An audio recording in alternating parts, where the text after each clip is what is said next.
Today on Conversations That Convert, we're going to talk about how a builder can keep their sales pipeline full in a difficult market. This is part 2 of this series, all about guerrilla marketing for builders.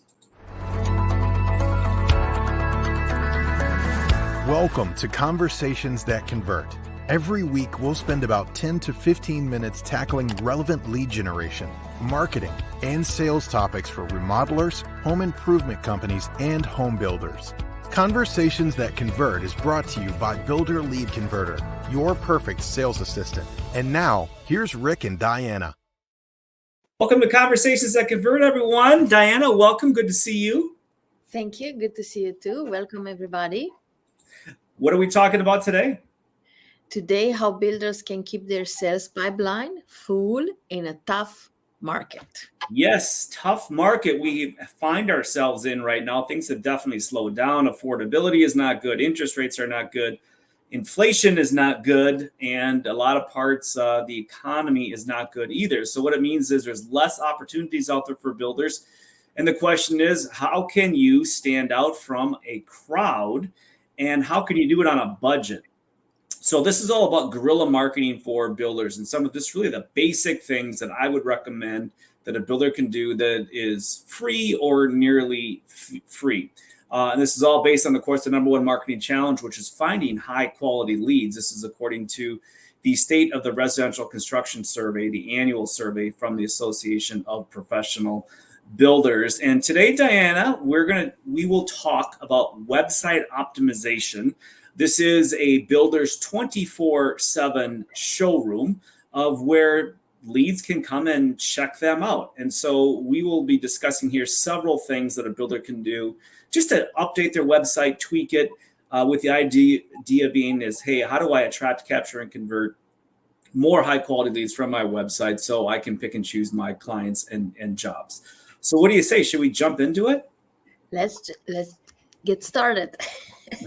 All right. So we are going to focus today on updating website content. Now, you may be able to do this yourself. You may have to hire someone to do it. The bottom line is this doesn't cost a whole lot of money but there are definitely some investments you want to make doing this. If you are not technically proficient at updating your website, you definitely want to hire this out. However, some of these might be simple updates for your website, and you can do it yourself. So we will start with services. And this is going to focus around remodeling projects or styles of homes, depending if you are a remodeler or a home builder. I'm going to go ahead and I'm going to share a website, an example. This is one of our template of websites that we do for remodelers, and I'll show an example of a home builders as well. But from a services standpoint, as you can see, this is going to be one of your most visited pages. So we have a quick link here right at the top. Now, as we move through this, we will want to make sure that our remodeling clients have a very specific list of services. So as you can see with this example here, there are 4 of them. And for these 4 services, kitchens, additions, bathrooms, whole home exteriors, and basements, we want to be very clear that when a client lands here, a prospective client lands here, there's no question whatsoever that they know that you will perform the type of work that they're looking for. Oftentimes we see builders that don't do a real good job of explaining the types of services they offer, and so they get a lot of times the wrong types of leads. Now, from a home builder standpoint, we will have a floor plan or a design library. And so this allows you to go through and showcase all the different types of homes that you've built. You can put plans in here. You can put photo galleries if you've built the home before. And it very clearly demonstrates, #1, the type of homes that you build, including architectural motif, the categories such as 1 level, 2 level, story and a half, so on and so forth. So Diana, any thoughts here? I like the website and the fact that it's simple and you can read immediately what's all about in it. So Yep, absolutely. Very, very clear. And I like doing these quick links right at the top. We follow the 19-second rule that if a lead does not get their question answered in 19 seconds from the time they hit your homepage, they're gone. They're not going to spend a long time on your homepage, 15 to 20 seconds, but they need to quickly be able to find what they're looking for. And that's simplify, clarify it. So this is all about giving them a good user experience with the type of information that they are looking for. And design, services, whatever you want to call it, is definitely number one. Now, the next thing that we want to look at will be pricing. Okay, so the first question is, what can I build? The second question is, how much does it cost? So here, what we want to look at is available homes and or case studies and a scoping tool. From a home builder's perspective, available homes allow, whether they're homes that you actually build as a spec or homes that you may build as such as like a to be built. Again, you have a section here, and you're going to put different homes in here at different price points. So you can see this particular builder, very high-end homes, but if somebody has a budget of $4.5 million, or maybe it's $10 million, they know they are in the right spot. Now, from a remodeler's perspective, we want to go in and we want to create what we call a scoping tool. So a scoping tool is going to be a call to action that when I am in the services area, I can then start to say, hey, I want to get instant pricing, as you see here. And now I can go in and I can pick the type of project that I'm looking for. I can look through photographs, and then I can walk through a process of scoping out the type of project that I want, with the end result being you're going to request a price. So the lead will request a price from you, and then you can call them up, give them a budget, determine if this project's a good fit for you, and then move on to the next step, which is typically a site visit. So again, the two things that we're looking for here are having some sort of a scoping tool from a pricing standpoint, and then showing available homes. The available homes, normally 3, so you can show your full breadth of offering. Entry level would be on one side, high end on the other, and then have more of a mid-range from there. What do you think of that, Diana? Yeah, that's very clear. It sounds that everything first is product and then it's price. So if you cover that, then and you get the answer, the question answer in 90 seconds, then probably the client will stay there, the prospect. Exactly. Yeah, no different than any other type of purchase. I'm thinking this is what I want. Okay, once I find it, which would be the design, next question is, okay, how much does it cost? And then next question for home builders and remodelers is usually, do you come to my area to remodel, or will you build where I want to build? Now, from a third perspective, we're going to look at, which would be locations. Very, very important here. Yeah, a lot of builders miss this, is they don't clearly put together their cities and their maps of where they build. So what we would call this would be more of a service area. So from a remodeler standpoint, you want to, again, identify a list of those communities that you serve along with a map. So you can see here we have the map of the MSA, or Metropolitan Statistical Area. That's a mouthful, but with those areas highlighted. Again, the reason we do this is for qualification purposes and also for search purposes, because we know people will search for the type of project they're interested in the location where they want to do the project.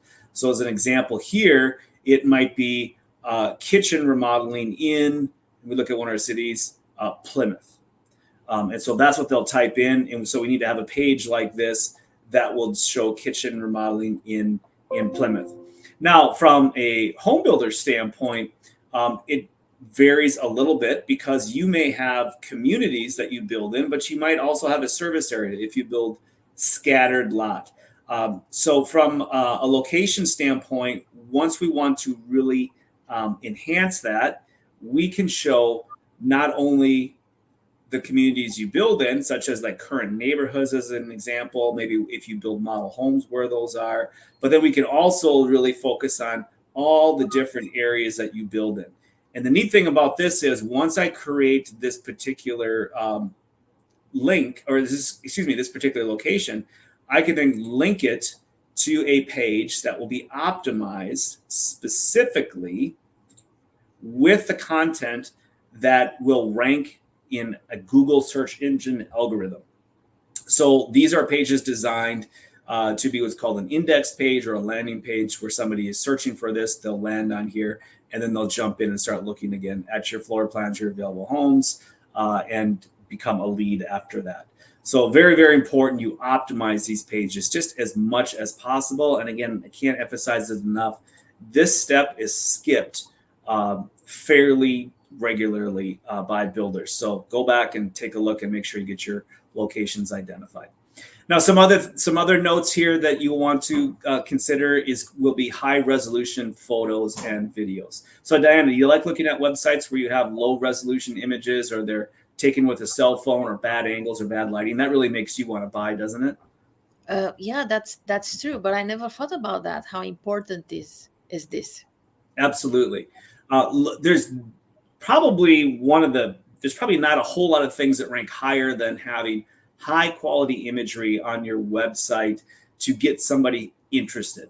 At the same time, when they see low quality imagery, or they see photos that are maybe from 5-10 years ago where they're showing styles that are not really in style anymore, people will get turned off by that and you will lose them. So you may be looking at your website right now and saying, hey, we don't have a whole lot of high quality images. Okay, so that means you need to invest in a photographer, go back to some of your best, most recent projects, get permission from those homeowners to come in and do some high quality images. And then going forward, as you're finishing up your projects, get some photos right away and continually add those to your website. So what do you say, Diana? Should we talk a little bit more about less exciting things? Are there less exciting things? Well, this one, on-site search engine optimization, is kind of a boring topic. What exactly is it? What does it do for me? On-site optimization is simply where you are looking at what are the pages or what are the things you can do to make your website more attractive to search engines. That's really it. If you're not going to show up in the first page or the first 10 organic listings of a potential buyer's search, you're probably not going to get a chance at selling that potential buyer. So on-site search engine optimization is where you look at your website and there's certain things you can do to make it more visible to search engines. And I say Google because 90% of all searches are done on Google. So there's a couple of different things that you can do there for on-site search engine optimizations. Number one, we talked about a type of projects, type of homes, specific areas where you work. Very, very important. Doing title tags, meta tags, optimizing your images, optimizing your videos if you have them. All of those are going to help in search engine optimization. Some of the simple things you can do, we discussed last week. That's getting reviews. So go to my Google My Business profile, get reviews, get at least 10. Your house profile, get reviews on there, get at least 10. That is going to help your search engine rankings, because now Google looks at that and go, wow, here's somebody really relevant, not only in this industry and locations, but they've got reviews, which means if other people think that they're great, then I will direct more people to them. Any thoughts on that, Diana? So it seems that the CEO part, it's also very important, and you need to just find the specialist or just figure it out how to make sure that you have clarity on that. Yeah, this is one, you made a good point at finding the specialist. This is one where I would probably go out and I would work with a professional company that, number one, works in the industry. So somebody that understands home builders and remodelers. And number two, knows what they are doing. It's hard to find those people. We have a guy that we work with, Floodlight SEO, who does a great job with this, who really understands marketing local home builders and local remodelers. Done some really great stuff for our clients over the years. And I want to end with another one, which is really all about how do you make yourself more friendly to Google? So there's this tool out there called Google Search Console. And this is something that Google puts out that is a guide to improving performance on Google search. Wow, who wouldn't want to do this? So you see here, this is the page, just Google Search Console. You see Search Console tools and reports help you measure your site's search traffic and performance, fix issues, make your site shine in Google search results. I really like this because you will get notifications if you have this set up, like, hey, there's something wrong with your site that you need to fix. This also will look at things from a mobile perspective, and 50% plus of your leads will be looking at your website from a phone. So this is a nice tool to go through and help you to optimize your content, get your content on Google, and then, like I said here, get alerted on issues and fix your site. Understand how Google search sees your pages, and then they give you step-by-step training here.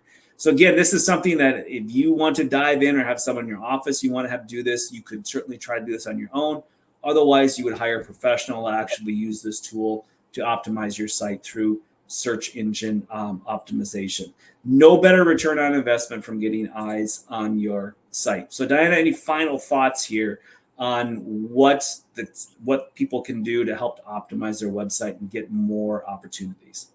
Yeah, for me, this is a wake-up call, just to, from time to time, just to review the website and just pay attention to photos and quality of the videos and quality of the features of the site. Absolutely. And then just update it. Yep. I often use the analogy of you have a show home or a showroom that is on, for the public to come in and look at. Well, your website is your virtual show home or showroom. So if your show home or your showroom, let's just say it's dirty and there's light bulbs that are burnt out, or the lights aren't on, or it's not clean, people walk up to it and they say to you, wow, is this person in business? Well, your website is no different. So if you don't have a clean website, it's not optimized, it's not has high resolution images on there, it's updated regularly. These things don't cost a lot of money, but it needs to be looked at regularly. So just like you would clean your showroom once a week for visitors coming in so they have a nice experience, your website's the same thing. You need to always have eyes on it, be making updates to it, pull old stuff off of it, because more is not always better when it comes to websites. Sometimes less is more. Sometimes you can have, again, the wrong imagery on there, the wrong content and things that will turn people off, and that will help you lose business versus gaining business. So I hope this was valuable for everyone today. Again, this was on the steps to this guerrilla marketing. What are some basic things you can do right now while it's slow to help you stand out from the crowd? But if you would like to find out how we can help you attract, capture, and convert high quality leads so you too can pick and choose your clients and jobs and talk about more things like this for your specific company, feel free to go ahead and just click on that link right below to schedule your strategy call. Be happy to get on a call with you, look at your website, and give you some ideas just like this. So for my brothers and sisters in Christ, may the grace of the Lord Jesus Christ, the love of God, and the fellowship of the Holy Spirit be with you all always. We'll see you next time on Conversations